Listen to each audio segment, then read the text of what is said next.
So clinical trials are very important, and the reason is that medicines, when they enter into practice, are tested. First of all, are they safe for individuals? What is the appropriate dosing? What is the appropriate interval of dosing? What are the anticipated side effects? And we need what we call phase 1 trials to determine that. Phase 2 trials are then tested against or are tested in patients with the indication that the drug is supposed to benefit. So if it's a patient with breast cancer, then the phase 2 trial will take individuals with advanced breast cancer, and the drug will be administered to see if it's effective. If it meets the threshold predetermined in the phase 2 trial, then it proceeds to a phase 3 trial. A phase 3 trial compares that new drug compared to the current standard of care for both efficacy, safety, as well as cost effectiveness in that sort of order. But safety and toxicity are balanced. So if you have a very effective drug, but it has a lot of toxicity, then we need to know that, and that becomes the discussion about do you advance that drug, and then what you described with patients when you administer or discuss using that drug for their illness. And phase 4 is post-marketing studies that look at reporting adverse events that occur in individuals once you open it up to a larger patient population. Those individuals that enter clinical trials are very well screened. They have very tight eligibility criteria. So when the drug enters a broader market, then there may be other toxicities that come to light. All right, thank you. So physicians will see gaps in how in access to medications. We're hearing that a lot. Can you speak to the challenge that your members are hearing right now about what's happening?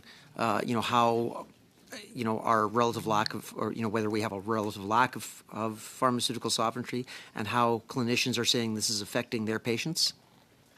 So we hear from individuals that there are shortages that occasionally happen across this country. In the medical oncology field, which I'm most familiar with, a product may not be available from a given company, and therefore we need to source a similar product from a different company. We may need to adjust a drug dosage that has been determined to be effective to conserve on drug availability. This takes time and effort, and we have to adjust what our normal paths of distribution are, prescribing within our clinics, and our discussion with patients. All right, thank you. Madam Chair, how much more time do I have? You have 1 minute, 30 seconds, Doug. All right, thank you, Madam Chair. This question is also directed towards Dr. Brunel, Madam Chair. We are hearing a lot about, the different changes regarding the economic and political problems, particularly in regards to tariffs and the disruption of trade because of that.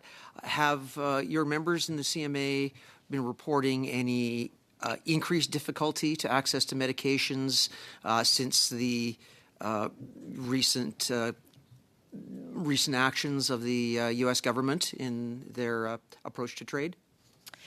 So there have been discussions, I understand, between the pharmaceutical industry and Minister LeBlanc with respect to these issues. Thank you. Yeah, is it too soon to tell from on the ground, as it were, whether clinicians are seeing this, any effects on how their patients are being treated? Drug costs over the course of time increase a given percentage per year, which is budgeted by health authorities. It is hard, I think, to attribute what percentage for any given year is affected by geopolitical events. All right, thank you. I now go to the Bloc Québécois, Monsieur Blanchette-Jonca. 6 Merci, minutes, Madame la please. Présidente. Je salue les témoins qui sont avec nous aujourd'hui. Thank you, Madam Chair. I'd like to thank the witnesses. First question will be for Ms. Trudeau. Do you think that Quebec is taking full benefit of its pharmaceutical research, or is Quebec missing out on a good chunk of the value generated by its own research? Well, I'll begin by saying that Médicaments Québec doesn't necessarily work in putting innovations to market in connection with research, partnership research, or academic research, but there have been a number of studies that are saying that it's not unique to Quebec. This is a phenomenon that happens across the country, across Canada. So there's the certain death valley, if you will, in the pharmaceutical value chain. So it takes a lot of capital for a group to move innovation from one stage to the other in the innovation chain. On the other hand,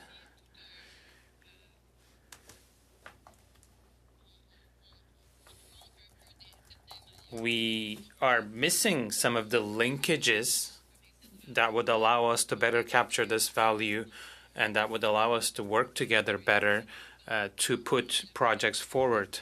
So in that sense, we need more clear strategies and orientation with regard to pharmaceutical sovereignty.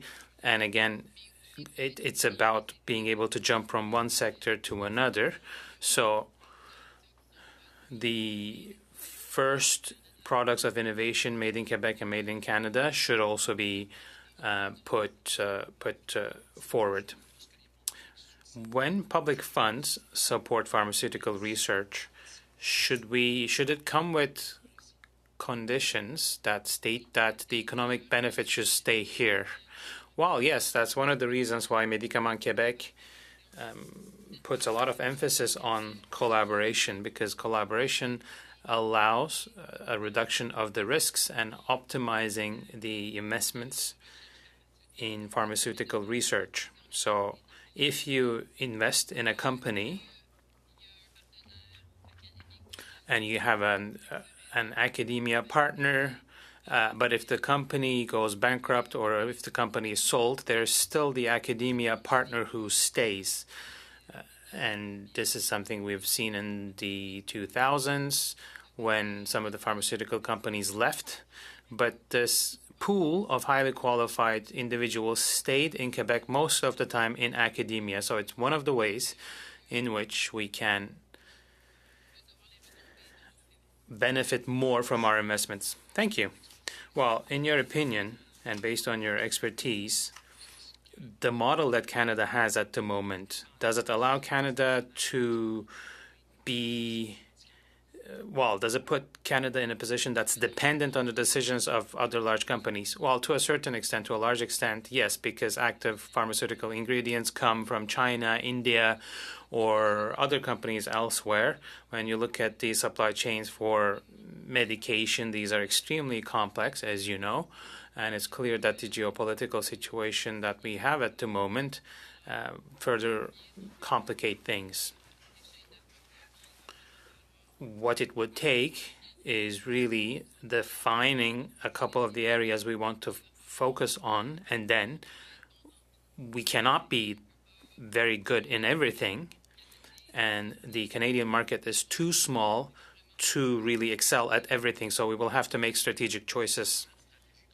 Well, speaking about strategy, being coherent is important. Do you think Canadian politicians are coherent when it comes to funding research, financial subsidies, and industrial outcomes or expectations? I think it's getting better with regard to this point you just made. We are looking for more impactful research, more targeted research.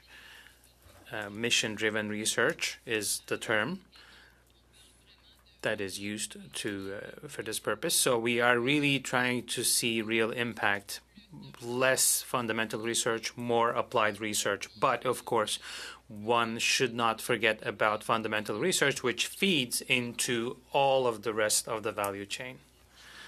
Okay, so you said it's getting better, but I think Canada is the only G7 country that was not able to produce its own COVID-19 vaccine. So how do you analyze the impact or the improvement or the progression in terms of pharmaceutical sovereignty in Quebec or in Canada in general? Well, the ecosystem itself, as it exists, it's very fragmented. There is a significant number of small players. When the large pharmaceutical companies left, that was what we were left with. Of course, countries with these large companies, they have a bigger footprint. They're better established in that sense. But on the other hand, we cannot really rival countries such as China when it comes to APIs in terms of the price. So Canada will have to have a strategy that sets the country apart in some way, and public policies will have to reflect these choices. And we really need to be supporting the economic windfall of the research done here in Quebec. Now go to the second round. The second round is a 5-minute round, and I go to Mr. Major for 5 minutes, please, for the Conservatives. Thank you, Chair. Ms. Hughes, in 2022, Grifols signed an agreement with Canadian Blood Service to collect plasma from blood donations. Has the entire signed agreement ever been made public? Yes or no? Madam Chair, no. Given that multiple blood donor deaths have occurred at your facilities, will Grifols commit today to tabling the full contract to this committee for a parliamentary review? Madam Chair, to repeat what I had said earlier, today there is no correlation between plasma donation and death. The terms of the agreement are under confidentiality terms. I'm afraid I cannot share the details of a confidential agreement. Well, and that was the question. So that would be a no. So I'll ask the question again for you. So will Grifols, since there's been 2 deaths in these facilities, will Grifols commit today to tabling a full contract to this committee? And I guess your answer is no. Madam Chair, once again I repeat, the agreement is under confidentiality terms that we're bound to. Okay. Ms. Hughes, has the Health Canada suspended your licenses at the Winnipeg facilities where 2 deaths occurred? Yes or no? Madam Chair, no. Has Health Canada seized the collection of machines used to collect plasma in the cases of the 2 deaths in Manitoba? Yes or no? Madam Chair, I'm sorry, can you repeat the question? I couldn't hear that. I'll just leave it alone. Ms. Hughes, has Federal Health Minister met with Grifols directly to discuss the 2 deaths in your Winnipeg facilities? Yes or no? Madam Chair, I'm not aware of any meeting. So, and I'll repeat the question again. Has Health Canada seized the collection machines used to collect plasma in the cases of the 2 deaths in Manitoba? Yes or no? Madam Chair, I don't have the details of the operations. We can certainly follow up, but our quality and our medical teams have been collaborating with Health Canada fully on their investigation. Okay, thank you. Health Canada authorizes Grifols to extract blood from Canadian donors 104 times per year, while Canada Blood Services only allows 52 extractions per year. Why does Grifols draw from Canadian donors up to twice the amount that Canadian Blood Services does? Madam Chair, all of our centres in Canada are regulated by Health Canada, the same authority that regulates Canadian Blood Services.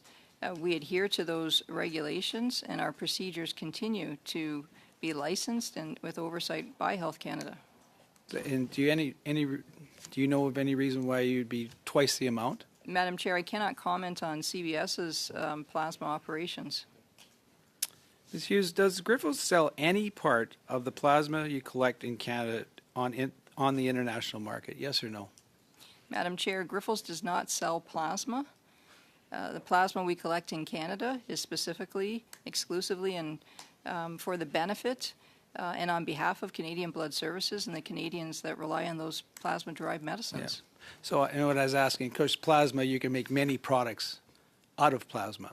So the question was, does Grifols sell any part of the plasma you collect in Canada to international markets? That's like any parts. Madam Chair, to clarify with the opening statement once again,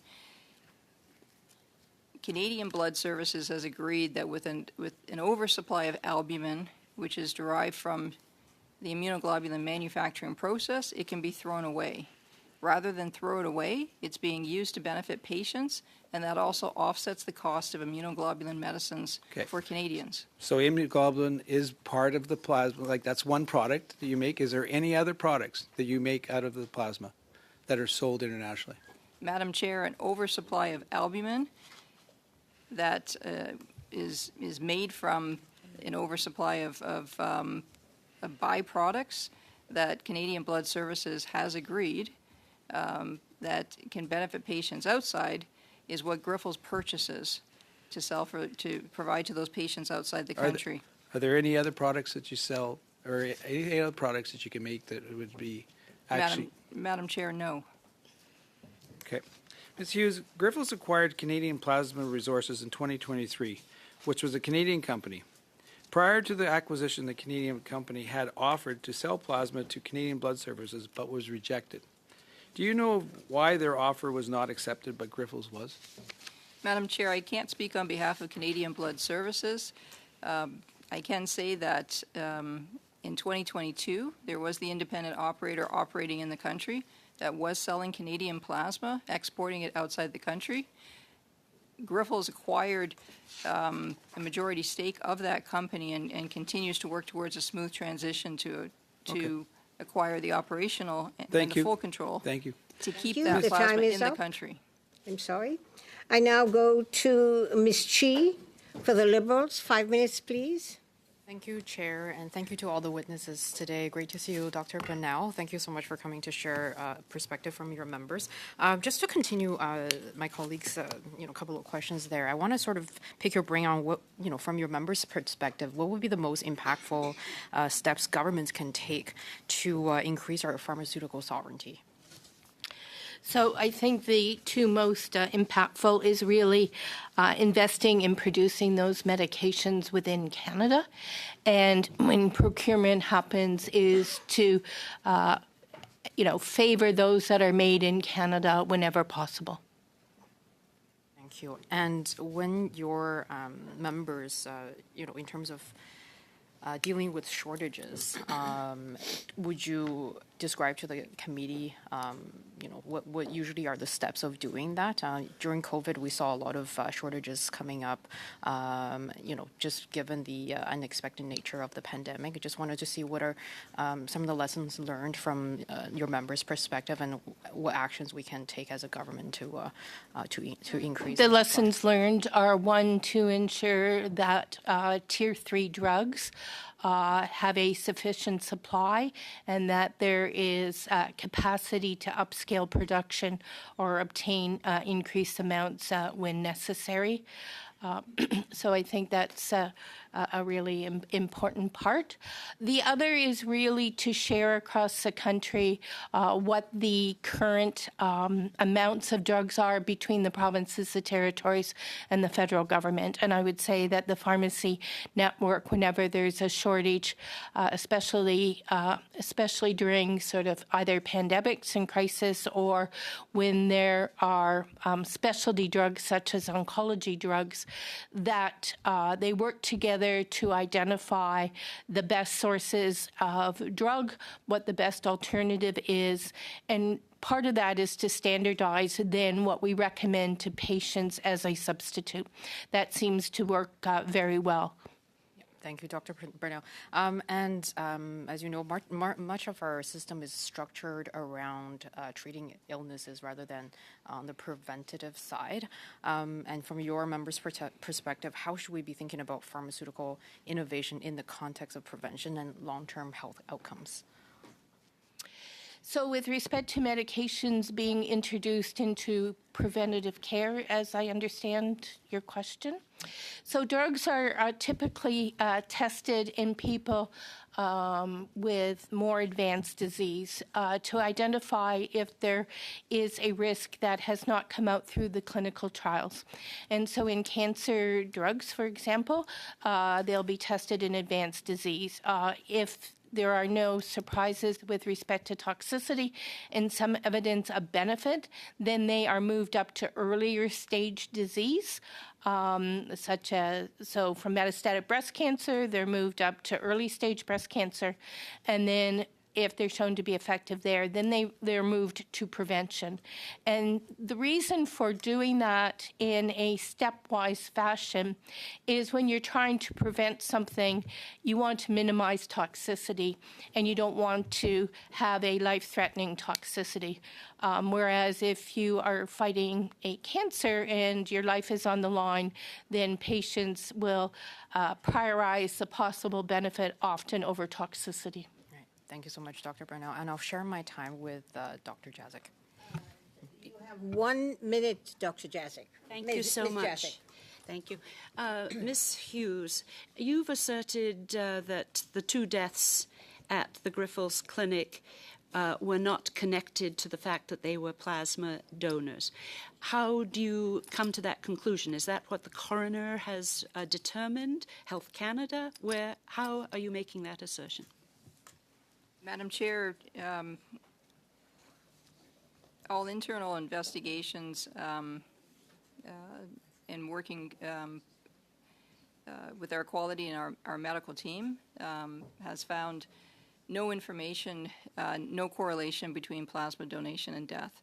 I'm, not speaking on behalf of Health Canada, but with regards to the information our quality and our medical teams have to date, there has been no correlation. Internal determination within Grifols? Internally, as well as information that is shared with Health Canada.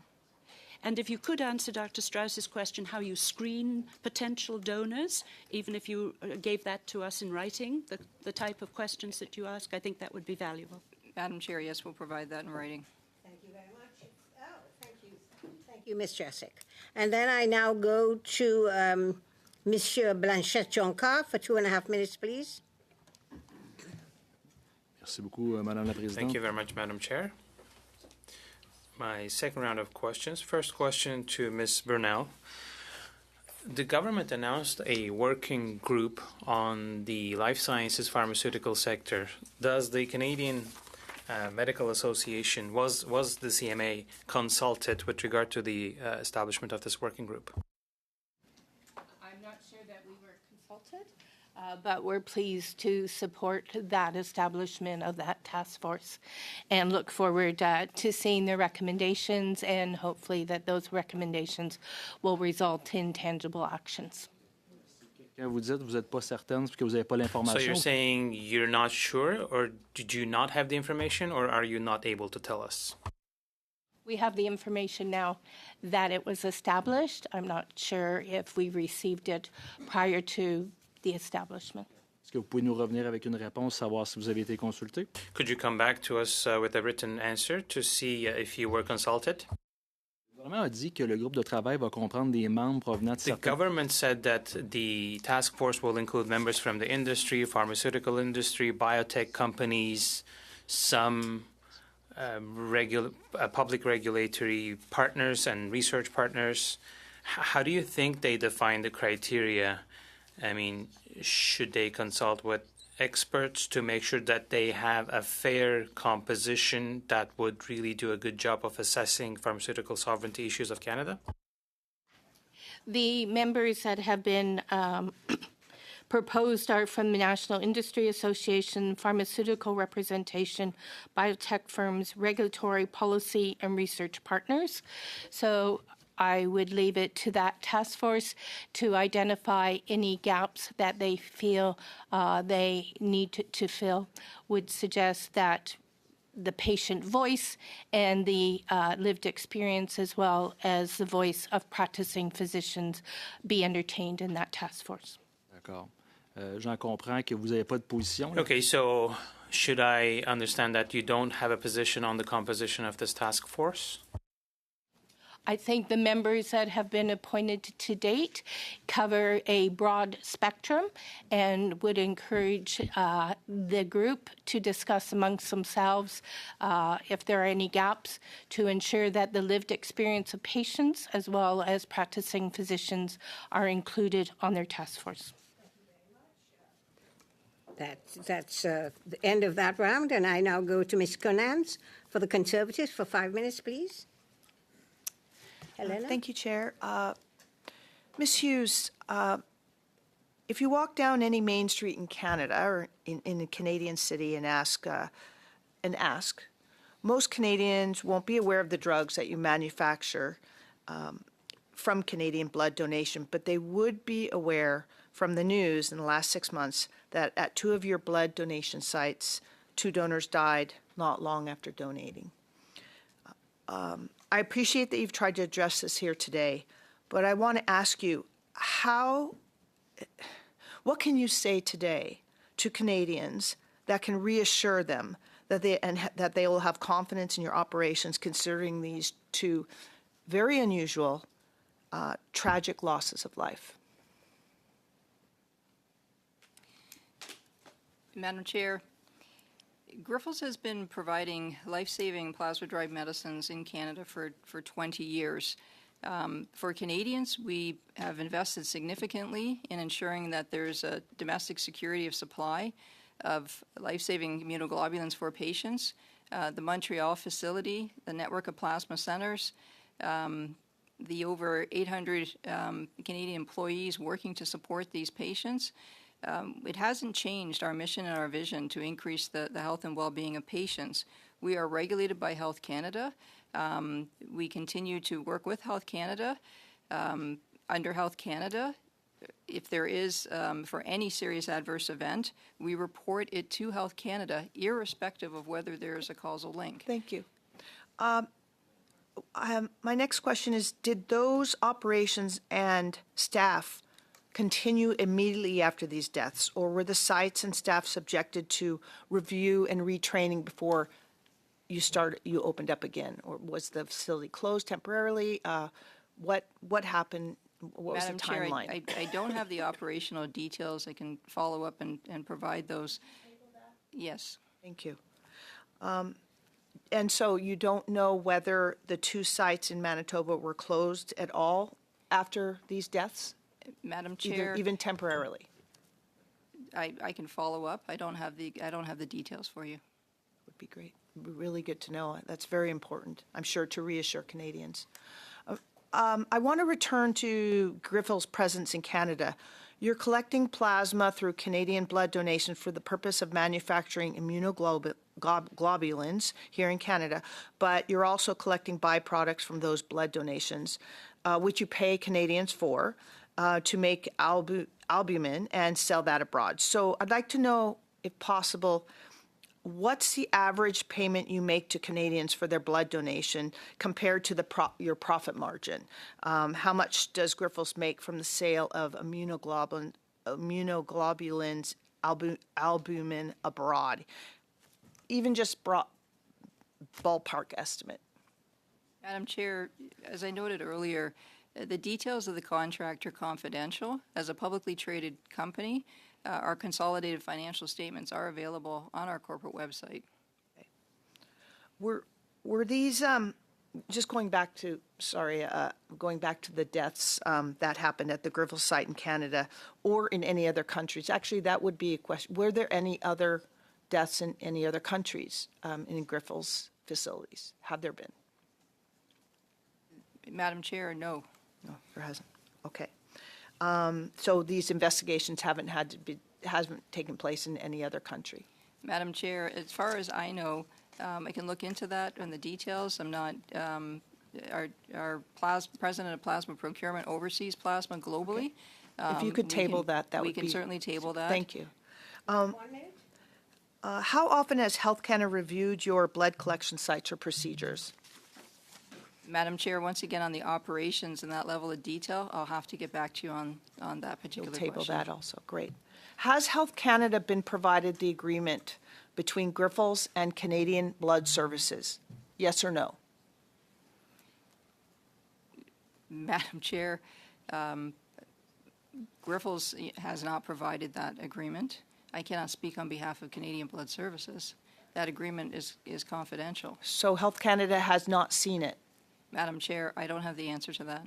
Okay, you table that also. Do you have any, Mr. Mazur, do you have anything? Okay. I'm sorry, Mr. Major. Thank you. I don't think you can ask a question and get an answer in 12 seconds.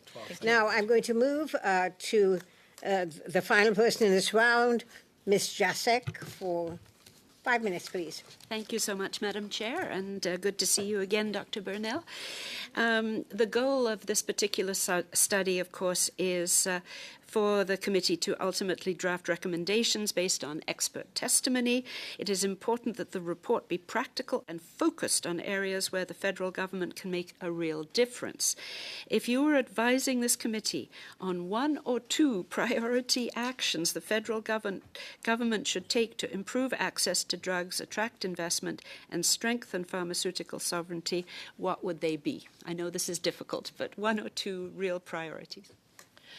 I think the main priority is really to invest drugs in drug production and to study the opportunities with respect to that. And I think that supporting the task force to do that will be critically important because they will then be able to do a very complete analysis and will bring forth recommendations. And so I think the creation of the task force is critical, and providing the financial and human resource support to that is critical. I think also the ability to have data flow across this country of what the various medications are, what the stockpiles are, and what is available to Canadians in time of crisis. My other recommendation is the ability for pharmaceutical companies to create capacity within their procedures and the ability to be resilient in times of crisis. During a previous study that this committee engaged upon, we looked at antimicrobial resistance, and we heard from a number of pharmaceutical companies that they were loath to actually invest in looking at potentially new antimicrobials because the market was relatively small and so on. Do you see antimicrobial resistance as a major issue, and should we be investing in some way in ensuring that we have supplies of new antibiotics or antimicrobials?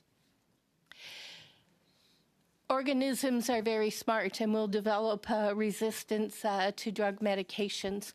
And regulatory bodies like Health Canada and the CDC previously in the States tracked those organisms with respect to resistance across the world.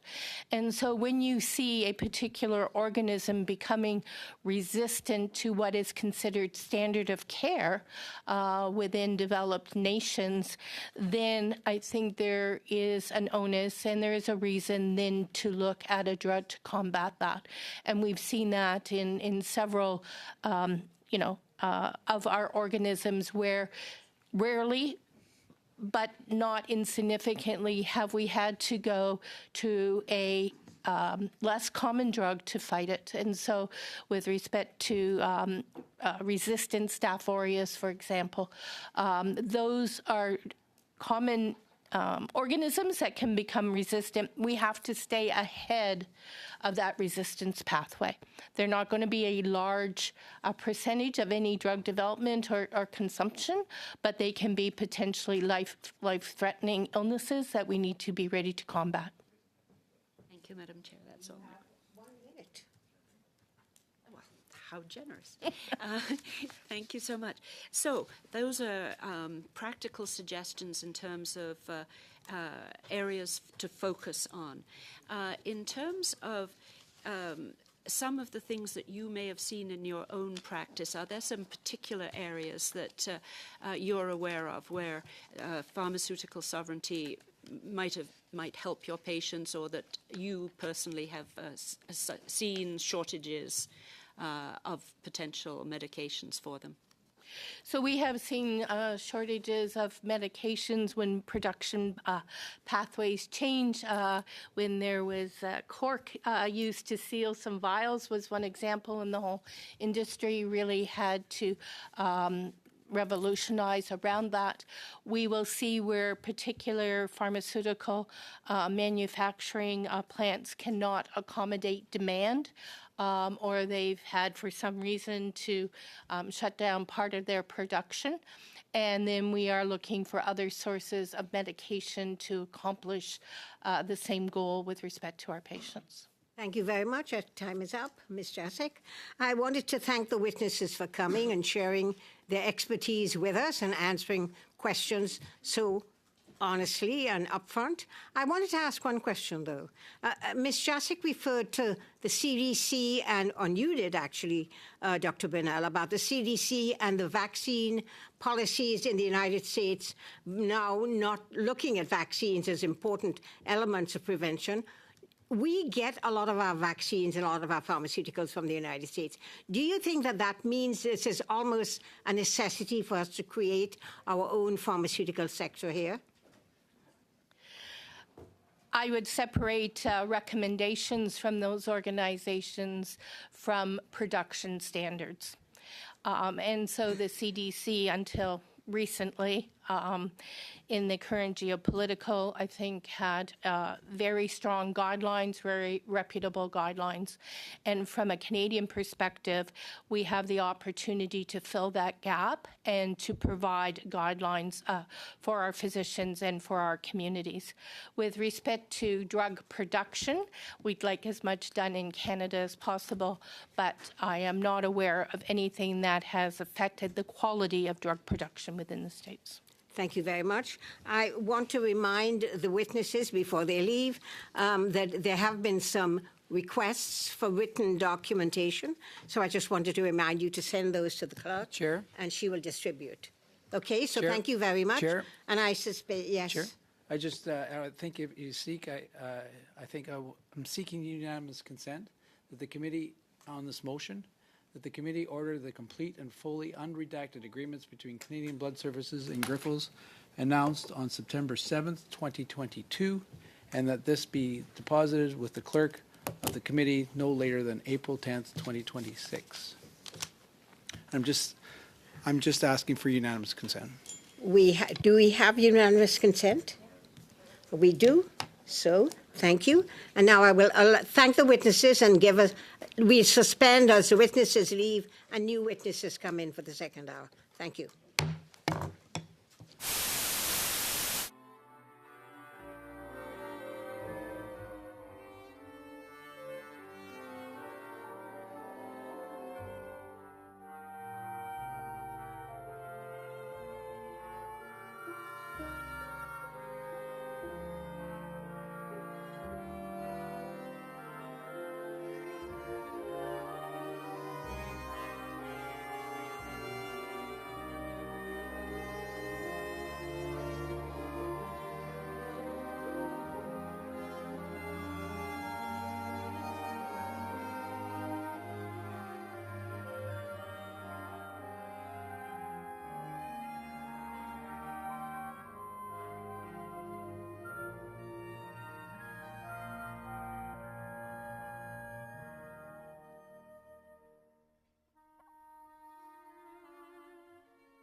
I want to welcome the witnesses for joining for this second hour on the study of pharmaceutical sovereignty in Canada. And I'd like to introduce our witnesses as an individual.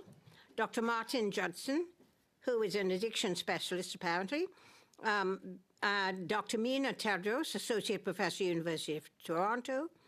And from the Canadian Pharmacists Association, Dr. Sadaf Faisal, Interim Vice President, Public and Professional Affairs. So I will just give you a quick rundown. You have 5 minutes, each of you, to speak. I will give you a 1-minute shout-out so you can start wrapping up, and a 30-second so you can finish wrapping up. Then we will go to a question and answer period. And that period will be, again, I will time everybody, so giving people a few seconds here and there to finish their thought. I wanted to suggest that if you wish to respond, you should only speak when the chair recognizes you. And for Dr. Tedros, you know that you have a hand raise function, and when you speak, please mute your mic when you're not speaking. And also, when the question and answer comes, if a question is directed to you, you can go ahead and answer it, unmute and answer it. There is a translation service with designated by a little globe at the bottom, and you can get English, French, or floor. So you can use that if you wish to. So once again, and all questions and comments should be made through the chair. So I want to begin by welcoming Dr. Judson. For 5 minutes, please, Dr. Judson. Thank you, Madam Chairman. Thank you for this opportunity to speak before the committee. I, Martin Judson, was licensed by the College of Physicians and Surgeons of Ontario to practice medicine for over 50 years until I retired in April 2025. I engaged in general practice for 10 years and then specialized full-time in addiction medicine in 1984. Over the last 40 years, I've studied the theories of addiction and attended numerous educational seminars pertaining to the management of substance misuse. I achieved certification in the management of substance misuse from the Royal College of General Practitioners UK and the International Society of Addiction Medicine. I remain familiar with current suggestions and recommendations for addiction management and continue to teach students at Western University. I was the first physician to prescribe methadone for the management of opioid dependence or addiction west of Toronto in 1991. The introduction of methadone was in part a harm reduction strategy intended to minimize the spread of HIV and hepatitis C by contaminated injection equipment. It also combated the overuse of prescription opioids such as Percocet and OxyContin. Methadone and latterly Suboxone are well-recognized opioid replacement therapies which have been significant influences in stabilizing the neurochemistry and neurophysiology of the addicted brain. The consequences achieved are the almost complete eradication of withdrawal symptoms, curbing cravings to use opioids, and most importantly, blocking the access of other opioids such as hydromorphone and fentanyl to those brain receptors which, when stimulated, cause damage and harm experienced by the user and society. It is well known that the pharmaceutical industry, particularly Purdue Pharma, deliberately promoted the use of short-acting opioids in an attempt to induce addiction for those recipients, but all the time denying such a disorder would develop. Opioid agonist therapy had significant success in London until what is best viewed as the introduction of an abundance of short-acting destabilizing opioids into the community. The result of poorly educated, misinformed physicians who do not fully understand the neurochemistry of addiction and therefore overprescribe. This surfeit of overprescribing has been aggravated by seemingly substandard medical care which has not been adequately reviewed by the appropriate licensing authorities. It is recognized that opioid replacement therapy such as methadone and Suboxone does not meet every patient need. Alternative opiate prescribing is acceptable, necessary and sometimes indicated, but this should be in the format of a long-acting opioid. The use of short-acting opioid preparations that do not comprehensively block the opioid receptors significantly increases the risk for patient destabilization, overdosing, homelessness, and crime. Physicians working in safe supply clinics seemingly are unaware of the harm caused by the majority of their to the majority of their patients and the community, not to mention the contribution to drug trafficking. Perhaps they choose to deny it, and this is understandable considering the lamentable absence of education about addiction in most medical schools, which is limited to about 1 hour over a 4-year course. In London, there are 5 safe supply clinics located within pharmacies. where physicians interview patients and prescribe short-acting addictive opioids by video link. There is infrequent interpersonal contact. The patients then visit the attached pharmacy to collect their prescriptions. The ingestion of medications such as hydromorphone are not appropriately witnessed. This is a recipe for diversion.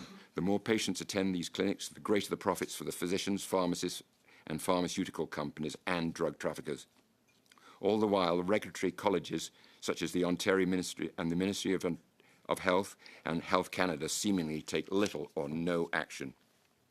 My 40 years of experience and accrued knowledge attained by listening to those who successfully became healthy has taught me that the essential components of recovery are the development of responsibility and supportive psychosocial connections to other humans.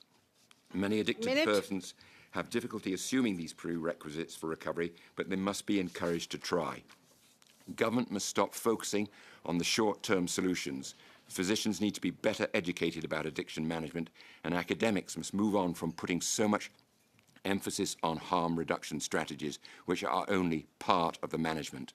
We must promote a holistic well-being by moving away from the disease model of addiction, and we must, as a society, must not ignore those other components, those of treatment, prevention, and enforcement. These comments provided in this summary can be well encapsulated in the vernacular by stating that we should adopt a policy of providing a hand up and not a hand out. I'll attempt to answer any concerns that you may have. I will now go to Dr. Tadros. For 5 minutes, please, Dr. Tadros.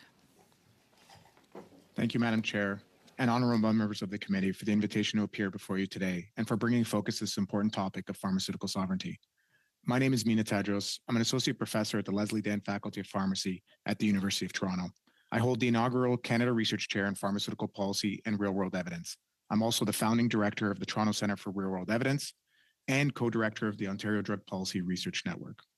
My research largely focuses on using data to support pharmaceutical policy decision-making in Canada and globally. A large portion of the work that I've been doing has examined Canadian and global drug supply chains to better understand the causes and consequences of drug shortages and how to build systems that can help predict and prevent them. My team has developed world-class tools and technologies that are already being used to help make decisions across Canada today. Our research has been published in some of the world's top scientific journals and has been commercialized by the university to maximize our impact. Most importantly, our work is actively being used today by decision makers and health system leaders in Canada and around the world. Today, I would like to communicate to the committee one central message. True pharmaceutical sovereignty begins with precision and data. We cannot secure what we do not measure, and we cannot secure every medicine in the same way, nor should we try. In my view, the core issue is not whether a policy exists, it's whether we know how, when, where to apply it. And that is the challenge before us as Canadians. When it comes to pharmaceutical development, we live in what I describe as an era of abundance. This is both a blessing and a curse. We have thousands of medicines sourced through deeply interconnected global supply chains that save and improve Canadian lives every single day. But that abundance also means no country can secure and make every drug themselves. It's simply not possible. And thus, we're forced to choose and prioritize. The fundamental lesson from my work is not simply that shortages are common and growing, which they are. The fundamental lesson is that shortages are not all the same. Our work has found that not every drug has the same chance of having a shortage. And we've also found that not every drug carries the same degree of clinical consequence. To be very direct, not having some drugs will kill patients, while others don't. For example, a shortage of epinephrine that happened a few years ago, a life-saving medicine used in hospitals daily, was associated with an increased mortality when it was not available. In contrast, a shortage of valsartan, a common blood pressure medication, didn't show any mortality signals. That doesn't mean that those shortages don't matter. It means that they don't all demand the same equal response. And that's why we need a targeted, data-driven approach to pharmaceutical sovereignty. The potential policy responses are numerous, and many witnesses will propose some very smart options today and in past meetings and in future ones. Things like strategic stockpiles, domestic production, procurement reform, essential medicines lists, and even friendshoring. They can all play an important role. But no system can afford, nor can they actually apply every policy to every product when managing thousands of medicines. That's why a one-size-fits-all approach will fail. This is too complex a problem. What we need to help bolster Canada's pharmaceutical sovereignty is a framework. Here's a thought experiment to illustrate this. If Canada could build one factory today to manufacture only one drug, what drug should we make? In my view, we should ask ourselves 4 critical questions. First, which medicines are most critical for Canadians' lives? Second, which are the most high risk of shortages? And what do we already produce? Third, where can Canada gain economic value? And fourth, what can we or should Canada do well? We must also be honest that this is not just a domestic issue. Canada sits within a complex global market. It's not the only price the country pays that affects resilience, but how its market and regulators function and where it sits in this broader supply chain. For that reason, I urge the committee to think beyond crisis response and towards proactive resilience using evidence and data to identify the medicines that are clinically critical, structurally vulnerable, and most likely to fail. Pharmaceutical sovereignty does not mean making everything in Canada, nor is it realistic nor necessary. If Canada is serious about pharmaceutical sovereignty, we must build a precision-based national resiliency strategy which positions Canada to contribute where it can lead globally. Thank you very much. Thank you very much. I now go to Dr. Faisal for 5 minutes, please. Good afternoon, Madam Chair and honorable members of the committee. On behalf of the Canadian Pharmacists Association, I'm pleased to be here today to talk about the important issue of pharmaceutical sovereignty and how we can strengthen Canada's drug supply chain. CPHA represents more than 40,000 pharmacists across Canada. Pharmacists are among the most accessible health professionals in the country and are often the final point of contact before medications reach patients. As such, pharmacists see firsthand the impact that drug shortages and supply disruptions have on Canadians. In late 2022, Canada faced a crisis as shelves sat empty of children's fever medications. Parents were forced to ration doses, travel long distances, or improvise care at home. For many, a routine illness became a moment of real concern. Drug shortages are becoming increasingly common. Each year, more than 2,000 shortages are reported in Canada, with somewhere between 1,500 to 2,000 active shortages at any given time. Pharmacists are on the front lines of managing these shortages. Our research shows that pharmacists can spend up to 20% of their day managing drug shortages, time that would otherwise be spent providing care to Canadians. In the past few years, we have seen the number of drug shortages increases as the COVID-19 pandemic and geopolitical changes have resulted in significant disruptions to global supply chain, revealing weaknesses in Canada's manufacturing capacity. At the same time, new policies under Trump administration, including most favored nation policy, and the threats of tariff on pharmaceutical products threaten to impact drug pricing in Canada and around the world. Pharmaceutical sovereignty does not mean complete domestic self-sufficiency. Rather, it means building a resilient, diversified, and reliable supply chain that reduces over-reliance on a limited number of global sources. Before we can invest more into Canada's pharmaceutical manufacturing industry, we need to understand where Canada sources its drug and raw material. Canada relies almost exclusively on imports for active pharmaceutical ingredients. Most of them are imported from India, followed by China, Mexico, Italy, and Spain. Only 2% of APIs are manufactured in Canada. U.S. is Canada's top trading partner for pharmaceuticals, representing 31% of Canada's import. Around 50% of Canada's pharmaceutical import originate from European Union countries. From a pharmacy perspective, 6 key priorities stand out. First, Canada must strengthen domestic pharmaceutical manufacturing. There is a clear opportunity to reduce reliance on both imported drugs and raw material. To support this shift, the federal government should strengthen relationship with diverse trading partners to ensure reliable access to APIs, while also providing targeted investment and incentives for companies to manufacture in Canada. These incentives could include expedited regulatory review processes for drug made with Canadian source ingredient and reduced reviewer fee for domestically produced products. Second, Canada should establish and maintain a list of medications at high risk of shortage. This action would support federal, provincial, and territorial governments in planning and maintaining appropriate reserves, ensuring preparedness and continuity of care. Third, there is a need to invest in tools, data collection, and technologies to strengthen drug shortage monitoring and response. Improved data system would enable earlier detection of supply disruptions and more effective coordination across jurisdiction. Fourth, Canada must examine procurement practices that prioritize lowest cost over supply resilience. More balanced procurement models that value reliability, redundancy, and supply security will be critical to prevent further shortages. Fifth, we need a coordinated pan-Canadian approach, which is essential to ensure alignment across federal, provincial, and territorial governments in managing supply risk and responding to shortage. And finally, inconsistent scope of practice across jurisdiction limit pharmacists' ability to respond timely and effectively to drug shortages. Enabling pharmacists to practice to the full extent of their training, including adapting prescriptions and performing therapeutic substitution independently, would improve continuity of care and ensure more timely access to treatment for patients. Pharmaceutical sovereignty is ultimately about ensuring Canadians have reliable, timely, and equitable access to medications.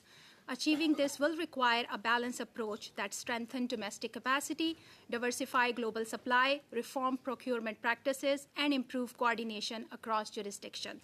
Pharmacists play a critical role in managing shortages and ensuring continuity of care and must be supported to practice to the full extent of their training. CPHA look forward to work with government and other partners to strengthen Canada's drug supply and ensure pharmacists can continue supporting patients across the country. Thank you for the opportunity to appear today, and I welcome any questions. Thank you, Dr. Pfizer. First round, that is 6 minutes for each questioner, but that includes a question and answer, and I will try and be very tight with your sticking to that timeline. Now, that goes for the questioners as well as the respondents. Now, I begin with Mr. Bailey for 6 minutes, please, for the Conservatives. Thank you, Madam Chair. I'd like to thank the witnesses. I'd like to take a special moment just to thank Dr. Judson for 5 decades of service. Thank you. A new peer review study examined the closure, Dr. Judson, of the Alberta Red Deer drug site using statistically significant health data. Are you familiar with this study? Yes or no? Yes, I'm a member of the society. Thank you. The study found that after the site closed, opioid agonist therapy among former site users increased significantly and exceeded levels at the comparison site that remained open. Does this data support your view that removing supervised consumption sites can increase uptake of real treatment?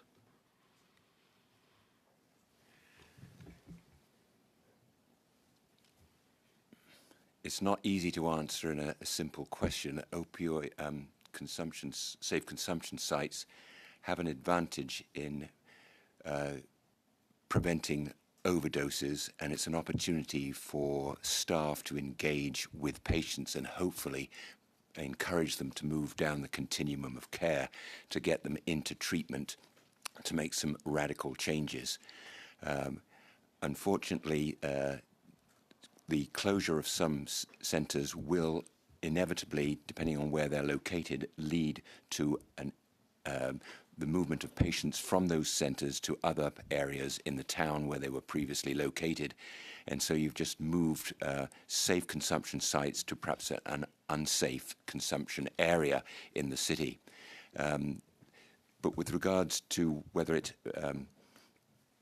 there are going to be less people seeking treatment, I think that this particular study was only conducted over a sort of short period of time, maybe 26 weeks, and is probably not long enough to see the very long-term effects of a closure. Thank you. And I think one other thing to note in that Red Deer situation, when that safe consumption site was removed, a nursing station was put in place of it so that it encouraged people to go for treatment so that they would not be migrating in other silos. I think you said that so-called safe supply keeps people locked in addiction. In your opinion, has the Liberal government's expansion of safe supply simply perpetuated addiction rather than treating it? Well, safe supply was really sort of pioneered in BC in the sort of about 2012. And as I said in my opening remarks, the ideal treatment for opioid dependence or addiction is to use a long-acting opioid agonist, namely methadone, which has its risks and is now being really replaced by Suboxone, which is much safer for particularly less experienced physicians to use because there's less risk of overdose. But latterly, Safe Supply has shifted from giving 3 injections of a opioid in the course of a day to the patients being dispensed a day's supply of short-acting opioids to take by mouth. They take the first dose, daily dose, it's sort of when the pharmacy opens at 8 o'clock in the morning, and then they're given a bottle of the hydromorphone, which is short-acting, to take home. And they promptly sell it or divert it in some way in order to procure a stronger acting opioid such as fentanyl, and that's what's causing the harm. And I can see from my own work in London that the clinic I used to work at, which employed 22 doctors, and we had 1,400 patients before the abundance of these safe supply clinics came about, that we were containing the use of opioids. But now the clinic is down to sort of 6 doctors and 480 patients because the majority of the patients have migrated to an office where they can get the short-acting opioids, which effectively are just encouraging people to keep on using euphoriogenic opioids. In other words, it's just keeping them locked in their addiction. Thank you. In the past, you've stated these so-called safe supply clinics exist to make money, with patients selling their prescriptions to buy fentanyl. Has the safe supply model basically created a system that pays doctors to churn out pills and flood the street with diverted drugs? In my opinion, yes, it has. Thank you. 1 minute. Given the emerging Alberta evidence and the real-world harms you and many others have observed, do you believe the Liberal government's safe supply policies have failed and should be replaced with a recovery-focused model like Alberta's? Their policies have been an unmitigated failure. Thank you. Should this study that was conducted in Red Deer be expanded to cover more areas? Yes, then we will truly know whether the benefit of the safe supply and whether they are redundant or 30 not. seconds. I'd like you to expand on things that you've heard or seen on the ground at these sites. Many of the patients who've been stabilized on methadone or Suboxone for many years now intimate when they came to see me before I retired that they found it a frightening experience to come down to what was once a safe haven where they have to tread over those patients who are accessing the safe supply clinics and are encouraging some of my patients to actually purchase opioids which they had just had dispensed at the pharmacy. Thank you. Time is up. Thank you, Chair. I just wanted to caution and ask members of this committee to consider their line of questioning. We're dealing with a study on pharmaceutical sovereignty, not on addiction and mental health or how to treat addiction. Just so be careful about phrasing your questions so that we stay in order of the study we're doing today. Thank you. We now have Ms. Chi for 5 minutes, please, for the Liberals. Thank you, Chair. And thank you to all the Say witnesses. 6 minutes, sorry, Maggie. Oh, okay. Do I start now? Okay. Thank you, Chair, and thank you to all the witnesses that had come today to provide your testimonies and to support us on this very crucial study. My first question is to Dr. Tadros online. Did I pronounce your name right? Yeah. First of all, your testimony was excellent, and I really found it informative and at the same time intriguing. When you describe sort of we're in the era of abundance, I think that really struck a chord with me. And your approach, your proposed action plan, I find really reasonable. So I just want to pick your brain and maybe if you can help us expand on that framework, since you've outlined a more targeted approach to pharmaceutical sovereignty, focusing on critical supplies, higher risk medicines, economic values in this country. And what would this type of precision-based national resilience framework actually look like in practice? And how should we be deciding which medicines falls into which category? Absolutely. Thank you very much. And thanks again for the opportunity to be here. This area of work is something that I've been thinking about for a very long time. And one of the main issues, and Canada's not the only one grappling with this. I think you heard my Dr. Faisal speak really eloquently about the different components and how every country is largely dependent on somebody else. You know, for a drug to end up in Canada, some of them will go through 4, 5, even 8 different countries before they end up on a shelf in a pharmacy here. And this is true for the United States, the world's largest consumer of pharmaceuticals. This is true for Europe and many of our allies that do this work. And what they're all grappling with is that, say again, you want to invest and build a factory. One factory can cost anywhere between $500 million to $1 billion, depending on what you want to do, take many years. It's a large investment. And that may only produce a small number of products. I'm not saying that's not a very important. Domestic production is critical. But the issue becomes that if you have thousands of drugs, which ones are you going to actually pick to do this for? And no country, even the United States, has admitted they cannot produce all of their own drugs. But we know that some of them we want to produce. And so what we've produced and proposed in a lot of our research and our work is that to think about what the most important drugs are, you need to think about 2 factors. One, which drugs are actually at the highest risk of a shortage. And we can actually predict that based on a variety of different factors, like how much domestic production we have, how many products are in it, is it an IV, what kind of drug is it?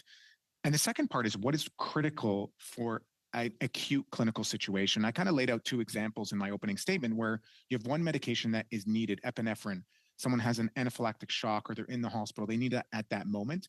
Versus another is a blood pressure medication, which we have other options. It's preventative. It's important, but you can do with other options there. And so that's the kind of thinking that you can think about, and it can help you fine tune and bring down, you know, from thousands, you can probably pick your top 50, top 100, depending on which policy you want to implement. And just a follow up to that, how do you see sort of putting this in practice when we're looking at frontline physicians, pharmacists, nurse practitioners? You know, will it be immediate, or do you see more of a training happening in between?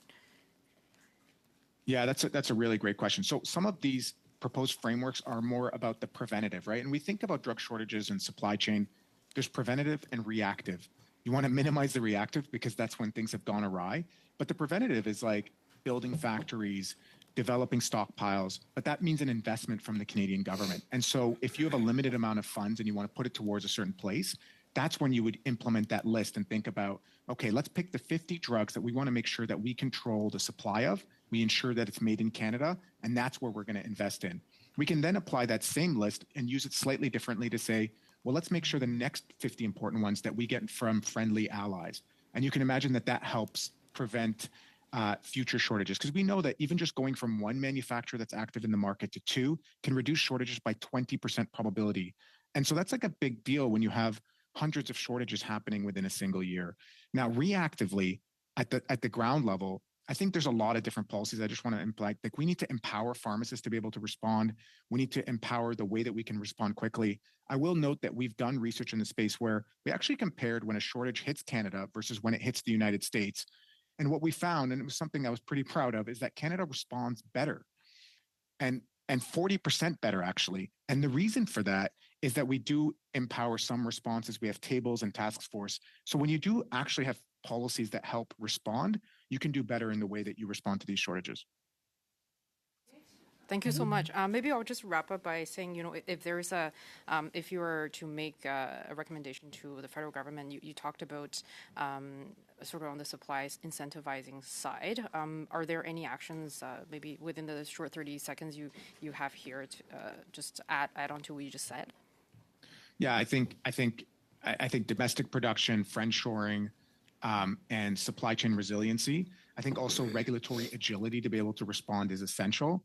But again, all of those policies need to be backed up by data. And one last point I'll really make is that we do have a data scarcity. We don't even know how much drug is inside of our country at one single time, and we need to fill that gap immediately. Ability to track and have that real-time data would really help. That's really great. Incredibly. Takeaway. Thanks so much. Yep. Thank you. Thank you very much, Ms. Chi. And I now go to Mr. Blanchard-Joncas for 6 minutes, please. Merci, Madame la Présidente. Je salue les témoins qui sont avec. Thank you, Madam Chair. I'd like to welcome our witnesses in the second panel. First question to Dr. Faisal. Does Canada still rely massively on imports for essential medicines? Yes. So as I mentioned in my remarks, that we do heavily rely on a lot of active pharmaceutical ingredients are required to produce any drugs, and only 2% of them are domestically produced in Canada. Most of them we do import from other countries. Selon vos analyses, là, So according to your analysis, despite the lessons from the COVID-19 pandemic, why does Canada still not have sufficient capacity to produce some critical medicines for crisis situations, for instance? That's a really good question. There are many factors. Manufacturing a drug is not easy. We need to have manufacturing plants. We need to have workers to work in those plants. We need to have those active pharmaceutical ingredient machinery. I think this is a really good time for Canada to consider thinking about domestic manufacturing. But like I said, that domestic manufacturing is just not the only solution, because it will take time, and those could be some of the preventive strategies to drug shortages. There are many other things that we need to consider when we are talking about pharmaceutical sovereignty at this stage. peut parler réellement de souveraineté pharmaceutique. Can we really talk about pharmaceutical sovereignty if Canada doesn't have sufficient local capacity to produce essential medicines? Like I said, that just producing essential medicine is not the part of the pharmaceutical sovereignty. That is one part of the whole approach. I think the other approach where we need to have, like I said, a critical list of medications that we really do need, because right now there are about more than 9,000 prescription medications that are Health Canada approved. There are 2,000 non-prescription medications. There are more than 30,000 medical devices and their parts. So we can't just start producing everything all together. So we need to really come down to making an important critical list of medications and then look into that what is the feasibility of us really producing those. However, during that time, because you can't just start a manufacturing plant overnight, we need to look at other resources where we may try to expedite some of the review processes for drug manufacturers so they can bring their products within Canada. Merci. Parlant de faisabilité, est-ce qu'il existe une évaluation? Thank you. When we talk about feasibility, is there an up-to-date risk analysis with regard to the supply chains? Aware of, I haven't come across any of the supply chain feasibility. Selon vous, est-ce que le gouvernement devrait faire ça, notamment une évaluation des risques que pose notre dépendance aux chaînes d'approvisionnement étrangères? Do you think that the government should undertake such a study and look into the supply chains? That would be a really good start to look at that supply chain. That would give us some information and some data about really looking at what are the points where we do need to invest if we really want Canada to be resilient when it comes to the drug supply chains. Est-ce que vous savez si d'autres pays comparables... Do you know if other comparable countries, OECD, G7, G20, do they undertake such analysis? That I'm aware of, but I can check that for you. Le Canada, présentement, selon vous, fait Do you think Canada is really doing enough with regard to the United States in terms of attracting investment in pharmaceutical industries? I'm not aware of that landscape, so I don't think I can talk about that. I think we are in a really good position to explain that there is an opportunity for people to come and invest in Canada.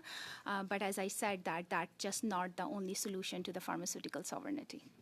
Juste pour bien comprendre, le Canada représente... Just to understand well, Canada represents 2% of the global medicine marketplace.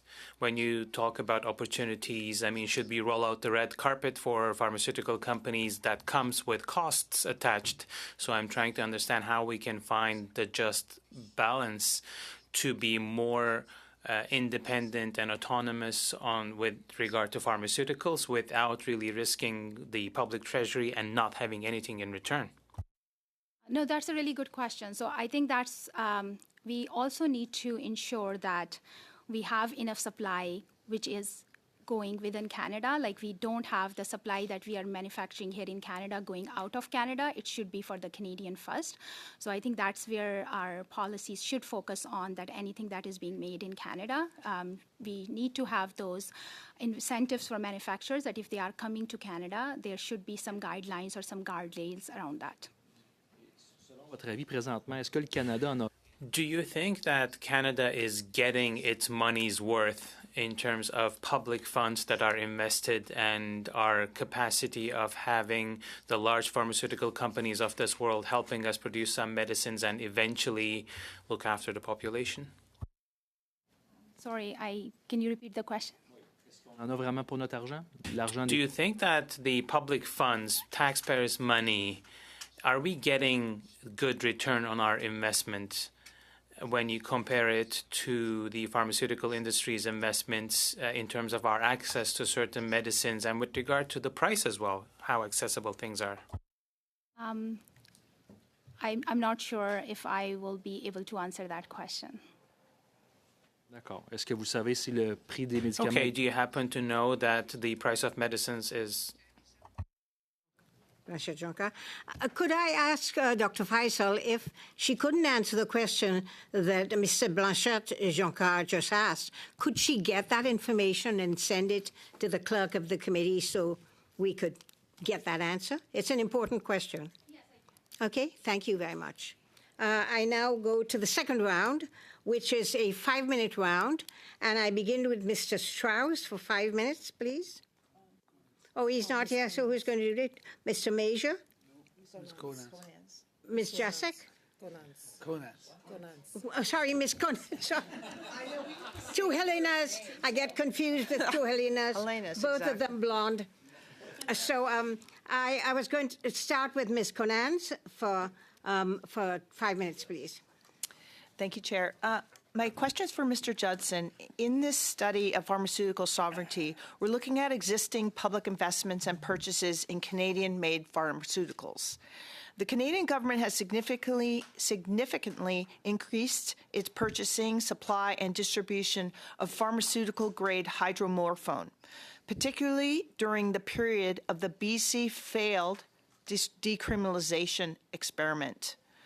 Do you consider the federal government's purchasing of hydromorphone for so-called safe supply purposes is public money well spent? No, it's not money well spent at all. The hydromorphone is that has been stockpiled is for use in or to be dispensed in pharmacies where patients are getting prescriptions for inordinate high concentrations of hydromorphone, and because it is short-acting, it does effectively destabilize the nervous system, making recovery virtually impossible. It's locking the patients into their addiction. Okay. And so the fact that there are such an abundance of hydromorphone available in Canada, even before it makes it into the pharmacy, means that the present policy is to keep on feeding pharmacies and encouraging doctors to prescribe hydromorphone, but that is not the best recommended treatment. Safe supply is not safe when you look in the big picture. It may be pharmaceutical grade hydromorphone, but it's not safe for the community for this amount of hydromorphone to be being diverted from patients when they leave the pharmacy. Okay. So you're saying there's definitely risks with increasing that supply, and it's not. I can't say it's the supply that's causing the risk. It's because there are physicians who are prescribing it, and it's not the recommended line of treatment. Okay. When Safe Supply first came in BC, it was for the administration of either tablets or injections of morphine under witnessed supervised conditions 3 times a day. but now, particularly in Ontario, it's degenerated into a daily dispensing of a day's supply of hydromorphone tablets, supposedly to be taken by the patient over the 24 hours.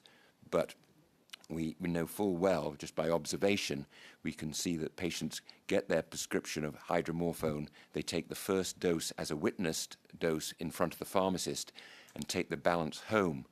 They're meant to take that throughout the day to prevent withdrawal and cravings, but instead that is what they sell, and so it is diverted. That's where the danger is. It's not so much the supply that's then supplied in turn to the pharmacy. It's the problem stands with the physicians who are prescribing it. Okay. Would the investments made by the Canadian government in the distribution of pharmaceutical hydromorphone have been better invested in the production and distribution of pharmaceutical methadone and Suboxone, which would be used in a more opioid agonist therapy? The drugs which are best used in the treatment of opioid dependence or addiction, it's the same thing, are methadone for severely addicted people and perhaps a safer drug, Suboxone. The only problem with Suboxone, it can now be, well, it's not such a problem, but it's now available in injectable form and can be administered once a month. But that means that the patient goes into the physician's office once a month, gets an injection and leaves. Whereas with methadone, they were perhaps attending the clinic twice a week, and that encouraged the build-up of a interpersonal relationship, which is perhaps the most therapeutic tool when it comes to treating addiction. It's not in a chemical, it's in 40 seconds. It's in developing a human connection. But I guess the key there is that the government needs to want to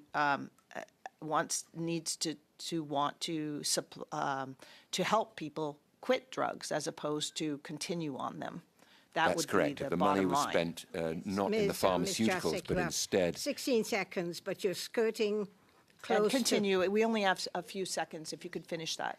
But It would be you are better if the asking money was questions that are not the spent study we are developing seeking treatment programs rather than making it more readily available to prescribe I'd like to see that. hydromorphone. I'd like to see that in our communities. Thank you. Ms. Jacek for the Liberals. First. Thank you so much. 5 minutes, please. Thank you, Madam Chair. I'd like to start, Dr. Tadros, to say that I was really impressed with how you emphasize data-driven, evidence-based approaches to drug policy and your ideas for a framework in terms of prioritizing where we put our efforts when it comes to Canadian pharmaceutical sovereignty.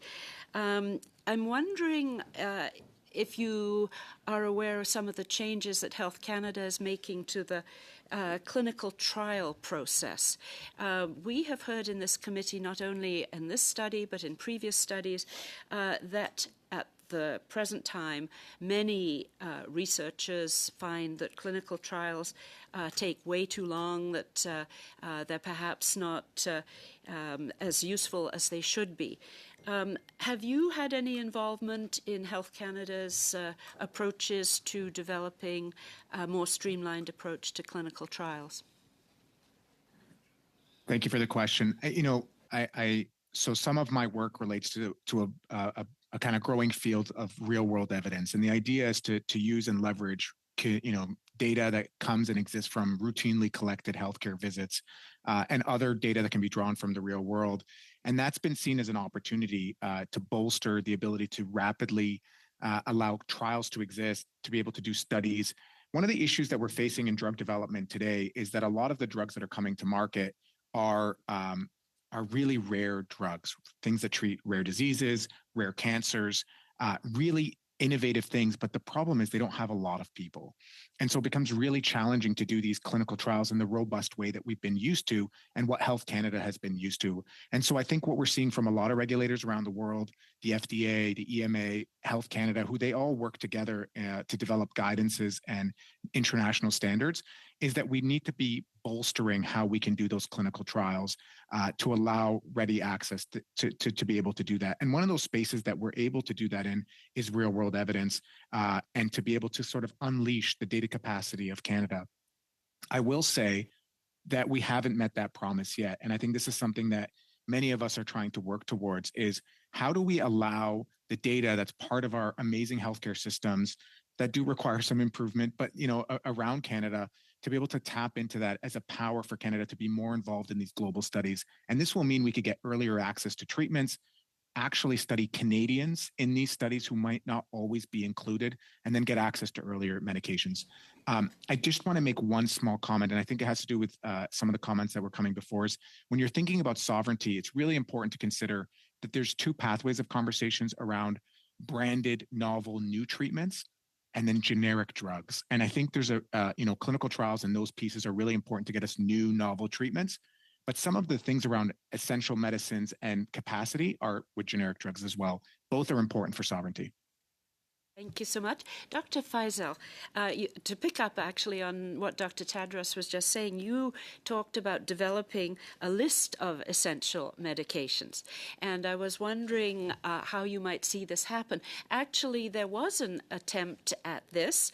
Dr. Eric Hoskins, former Ontario Minister of Health, was charged by the Trudeau government, I think in 2015 or so, to come up with such a list.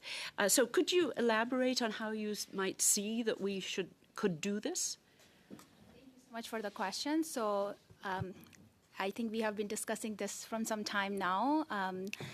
We can't manufacture every drug. There are a lot of drugs, so we need to pick the one that are really essential. Now, there could be two approaches. We can look at the drugs who are essential in a way that there are no alternative treatments available for those drugs. So if that drug will go out for the drug shortage, there will not be any alternative available. For example, right now we are seeing a medication which is oncology medications. There is no alternative treatment available for that medication. So that would consider something that need to be on that essential critical drug list. Then there are certain drugs that people use for chronic disease management that they have been on the therapy for a long time, and it is not easy for a physician or a prescriber to switch them from one medication to another medications. So we need to really pick and choose the one that can give us that can give us that opportunity that we can cover most of the Canadians. We can also look at the usage of the drugs. So the drugs that have been very heavily being used in Canada, those are the ones that should be included in that list as well. Thank you very much. I'm going to go to Monsieur Blanchette-Joncard for 2.5 minutes, please. Merci, Madame la Présidente. Prochaine question. Thank you, Madam Chair. Next question will be for Dr. Judson. In the opioid crisis context, our dependence on imported medicines, does that put patients at risk? It depends what medicines you're referring to. De façon globale, est-ce que le fait... Generally speaking, the fact that we don't have the medicines to treat people who have problems and diseases, could that create negative consequences on the health of these individuals or an impossibility of treating people? Interfering with the management of people who are addicted, the drugs which are used primarily for management of addiction, particularly opioid addiction, methadone and Suboxone, and they're readily available in Canada. Where they're actually manufactured, I cannot answer. Merci. Est-ce que le Canada aujourd'hui dispose d'une... Does Canada have a sufficient capacity to secure the supply of these drugs that are necessary to treat these people? As far as I'm aware, they do have the ability to secure them. In my 40 years of prescribing methadone, I was never aware of any pharmacy running short of such medication. Merci. À votre connaissance, là, est-ce que... Thank you. As far as you know, does Canada have a strategic stockpile or a minimal production capacity at all to face a crisis situation, for instance? Aware of that, I can't answer that question.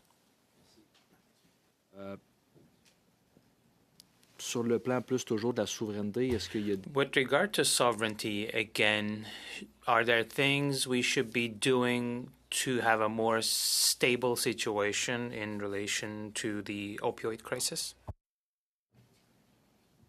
The best way to manage the opioid crisis is to reduce the amount of addictive drugs which are being prescribed to addicted people. It's the same thing as offering alcoholics free alcohol. Bonne image, j'apprécie, merci. That was a good example. I really appreciate it. Thank you. Much. We now go to Mr. Major for 5 minutes, please. Thank you, Chair. Dr. Judson, Health Canada gave $4.5 million to an organization called My Safe Society, and that money was used to operate vending machines that dispensed opioids to people struggling with addiction.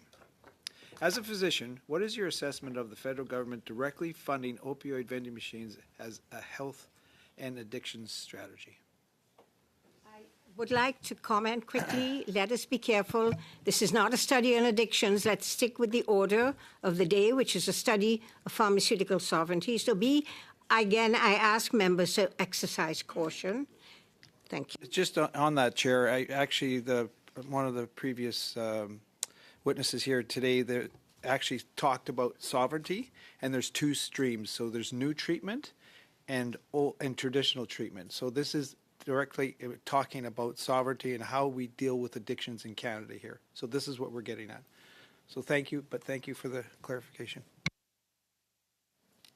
Effectively supplying vending machines where patients can access their daily doses or several daily doses of opioid replacement therapy, as far as I know, didn't last very long because those people were coming in the night and sort of smashing the machines and accessing the drugs. So I think they didn't get very far. I think it was a waste of money. It would have been much better investing that money in treatment. It's this obsession with harm reduction. Harm reduction has been very effective in reducing the spread of HIV and hepatitis C, but it's ignored the need for, the basis of recovery. The most healthy people in the process of recovering from drugs and alcohol are found in fellowship meetings such as Alcoholics Anonymous, Narcotics Anonymous, which are not religious, they're spiritual, and those people do not take any drugs at all. So recovery is possible without prescribing addictive substances. Thank you. Dr. Judson, there's growing evidence that drugs obtained through safe supply programs are being diverted from patients onto the street and into the hands of young Canadians. Is diversion a problem with safe supply, and what are the consequences when this happens? I ask Mr. Major to be careful again with his questions. Thank you. Diversion is a significant problem in my own town of London, and I've actually witnessed it myself when patients have been given a daily dose of their medication in the pharmacy.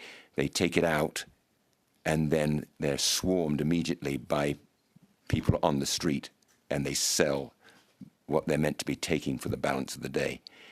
And that is increasingly a lot of younger people coming into the clinic seeking treatment for the management of their opioid dependence, which invariably started as a result of them being able to access street drugs in the form of hydromorphone, which had obviously been diverted.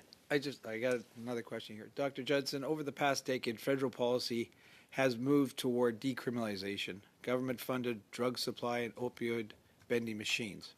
Many Canadians would call this normalization of hard drug use. From a clinical standpoint, what impact does that normalization have on addiction rates and treatment uptake? Once again, I caution Mr. Major, we're not discussing addiction therapy here. We're discussing pharmaceutical sovereignty. I'd like him to keep to the agenda. Thank you. Okay, I got another question for you, and this one is sovereignty. So, Dr. Judson, the most commonly used drugs at supervised consumption sites are fentanyl and meth. As a physician, tell us about what happens to the human body when somebody perpetually uses hard drugs with no exception of treatment or recovery. The cycle of addiction continues. The patient administers the fentanyl, and they have a few minutes of contentment, and then drug is metabolized, and then they go into withdrawal, only to have to come and repeat the process, go and get more drugs, bring those drugs in, and inject them. But it would be much better if when they attended safe injection sites, that there's a greater emphasis on trying to encourage people to seek long-term recovery. Would you say that the policies built around drug enablement are holding people with addiction hostage? Yes. Mr. Major. Mr. Elson, for 5 minutes, please. Thank you, Madam Chair. I'd like to thank all the witnesses for coming. This has been very useful testimony. We talked about how, I heard a lot of testimony how we need to improve our own manufacturing capacity and how, it's not the be-all and end-all that, every nation has to rely on other nations for some, but we have severely limited capacity. Now, one of the things we learned during the pandemic was that we didn't have the ability to make our own vaccines. Now, I'm going a little far through the mists of time here, but some of us may remember Connaught Labs. This was a publicly owned laboratory. It produced a large portion of Canada's vaccines. It was sold in the 1980s by the federal government of the day to a private industry, to a private company. This company decided that the best business case for them was to close the Canadian branch, formerly Connaught Labs, leaving us without any vaccine capacity. I'll ask Dr. Tedros and then Dr. Faisal, does this occurrence, as long ago as it was, does it make a case for a publicly owned pharmaceutical manufacturing that would not be at risk for being sold out of country due to a business case? Dr. Tedros, I'll start with you. Yeah, thank you very much, and a really, really interesting question on the balance of this. And I think this speaks to what I'm trying to present to the committee, which is the need to be targeted. If today, and I think we should be bolstering domestic production in some way, and we went to a company and said, we're going to give you money to just make a drug, and you allow them to pick whatever they want, they're going to pick the thing that's most profitable. And I'm not saying there's anything wrong with that, but as Canadians, we should be selecting, or at least working hand in hand to say, we want you to pick a drug that's critical to us and important to Canadians, whether it's vaccines or drug products, but we also may want to also lean into where we can be valuable to the global economy and where Canada can lead. There are drugs that the United States is unable to produce. They've made this a national security process. There's a really good opportunity in working with other allies and being like, these are the things that we can make. On the public space, there is a really great opportunity to be thinking about some sort of public-private partnerships and different models where we do produce certain products. And we've seen that in Alberta. There's a manufacturing site called API that's being produced. They are, I think there's needs to be supports in what they can make and how they make it, but there is an opportunity to be thinking creatively about how we can bolster both the domestic production, but also being very, very pointed on what we make and what Canada needs. Thank you. Dr. Faisal, would you care to add to that? Yes, I think I'm going to just pick where Mina was talking about, that there is an opportunity, but I think we also need to make sure that whoever we partner up with as a public-private partnership, we need to make sure that we do include some expedited regulatory review processes for these drugs, because that is one of the issues that a lot of the time we are not able to get drugs in time. We also need to make sure that if we are asking them to produce something domestically, then they do get some incentive so that Canada can be a better market for them, because why would someone invest in Canada if they don't see that we are giving them some kind of incentives? And we could be leading. We are the one who produced insulin. So I think there is a big opportunity over here where we can work together, maybe not as a whole public company, but maybe a public-private partnership would be a better option. All right, thank you. My one final question, and I'll put this to both Drs. Tedros and Dr. Faisal. In regards to this, you had made mention that, you had to have your top 50 to be domestic, then the next top 50 to be from a friendly ally. And I'm not asking you to answer this right now. That would be absurd. But would either or both of you be among the sources that could help to tell us what are the top 50 and the next 50. Dr. Tadros, I'll start with you. Yeah, so that's exactly what we've been doing for work. We've developed frameworks and mechanisms to be able to do that. And, you know, I do want to point out that Health Canada has been leading a proposal to develop a critical vulnerable drug list.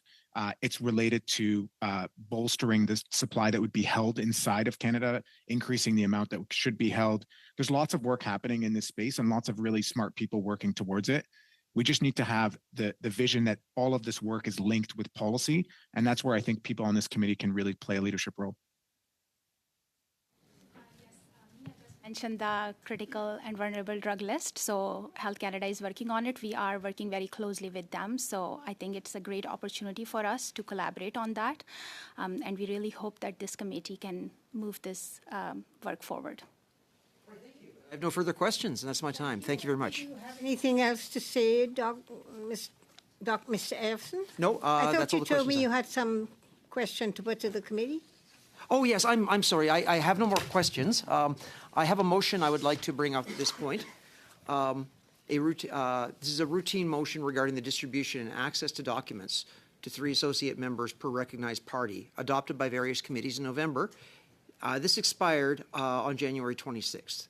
There's agreement among whips for committees to adopt a new routine motion extending the provisions of this motion until September. So the following motion that is available, printed here in English and French, that notwithstanding the usual practices of the committee concerning access to and distribution of documents, A, up to 3 associate members of the committee per party be authorized to receive the notices of meetings and notices of motion and be granted access to the digital binder. B, that the associate members be designated by the offices of the whips of each recognized party and sent to the committee clerk. And C, that the provisions of this motion expire as of September 25th, 2026, unless otherwise ordered. Thank you. Is there any one disagreeing? I gather the whips, all party whips have agreed to this. Everyone's agreement? Okay, well, I think we have unanimous consent on this. Thank you, Mr. Ailton. And I now want to thank our witnesses, Dr. Faisal, Dr. Judson, and Dr. Tedros, for their expertise and an extremely important issue. Thank you again, and I adjourn the meeting.